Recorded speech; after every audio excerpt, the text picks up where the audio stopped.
Important topic मूडगर्भ जो कि 10 marks में पूछा जाता है। इसमें हम देखेंगे परिभाषा, लक्षण, निदान, भेद, संप्राप्ति, चिकित्सा। पहले देखेंगे हम परिभाषा। सर्वाय यव संपूर्णो मनोबुद्धि आदि संयुक्त विगुणा अपान समूढ़ो मूढ़गर्भो अभिधीयते, जिसके अंग प्रत्यंग पूर्ण विकसित हो चुके हों और जो मन बुद्धि आदि से युक्त हो गया हो, ऐसे विगुण अपान वायु के कारण मूढ़ मार्ग में अवरुद्ध हो जाता है, उसे मूढ़ गर्भ कहते हैं। निदान इसका क्या है? निदान इसके 3 हैं। गर्भ विकृति, गर्भाशय पेशी के कार्य में विकृति, अपत्य पथ का वैगुण्य। गर्भ विकृति में आकृति की विकृति, उदय या आसन की विकृति। गर्भाशय पेशी कार्य विकृति में शारीरिक व्याधियाँ, मानसिक स्थिति प्रभाव, नाड़ी कार्य में विकार। थर्ड है अपत्यपथ का वैगुण्य, गर्भाशय का विकार, श्रोणि गुहा विकार, गर्भाशय ग्रीवा विकार। फिर से देखते हैं हम इसमें निदान में 3, गर्भ, गर्भाशय, अपत्यपथ का वैगुण्य। गर्भ विकृति में आकृति की विकृति, आसन की विकृति। गर्भाशय पेशी कार्य विकृति में शारीरिक व्याधियाँ, मानसिक स्थिति प्रभाव, नाड़ी कार्य में विकार। और अपत्यपथ का वैगुण्य में गर्भाशय विकार, श्रोणि गुहा विकार, गर्भाशय ग्रीवा विकार। मूढ़ गर्भ के लक्षण: मूढ़ करोति पवन खलु मूढ़ गर्भ शूलम च योनि जठरिदिषु मूत्रसंग, अर्थात मूढ़ वायु विषम अपान वायु गर्भ को मूढ़ कर योनि एवं उदर आदि में शूल तथा मूत्र संग उत्पन्न करती है। मूढ़ गर्भ के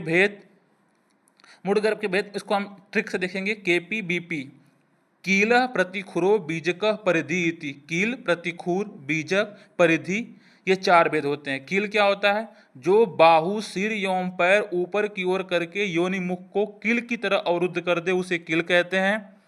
प्रतिखुर हाथ व पैर सिर से निकला हुआ परंतु शरीर से रुका हुआ हो, उसे प्रतिखुर मूढ़ गर्भ कहते हैं।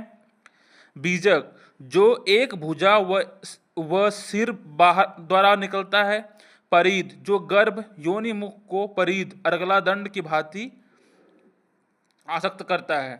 मूढ़ गर्भ की गतियां: मूढ़ गर्भ की आचार्यों ने 8 गतियां बताई हैं, लेकिन मुख्यतः 4 गतियां होती हैं, कील, प्रतिखुर, परिध और बीजक, जो हम देख चुके हैं। संप्राप्ति में बंधनों से मुक्त हुआ गर्भ गर्भाशय को अतिक्रमण करके यकृत, प्लीहा और आंत्र के नीचे की ओर आता हुआ कोष्ठ में संक्षोभ उत्पन्न करता है, जिससे मूढ़ हुई अपान वायु पार्श्व, बस्ती, शीर्ष, उदर, योनि में शूल, अना, मूत्रसंग अनेक व्याधियां उत्पन्न करती हैं तथा तरुण गर्भ को मार देती हैं।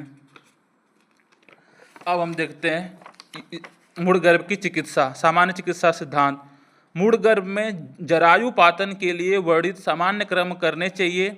अथर्ववेद में वर्णित मंत्र आदि का कर्म करना चाहिए। प्रत्यक्ष कर्म देखे हुए शल्य विशेषज्ञों द्वारा प्रयोग करना चाहिए।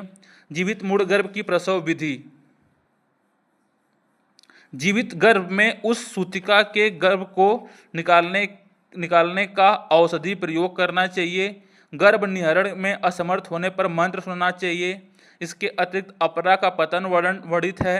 हारित के अनुसार लांगली मूल को उष्ण जल के साथ पीसकर स्त्री नाभि में लेप करना चाहिए।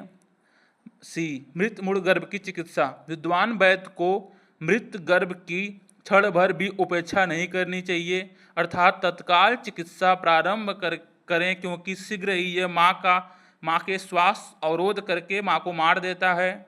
मृत मूढ़ गर्भ में इसको हम ऐसा करने की ट्रिक है आचार्यों के अनुसार: हैज मल इन कांजी सूटा पर शरीर स्थिर। तो इसमें योग रत्नाकर के अनुसार 3 योग: हैज से एच से हिंगू, ए से आसुरी, एस से सैंधव।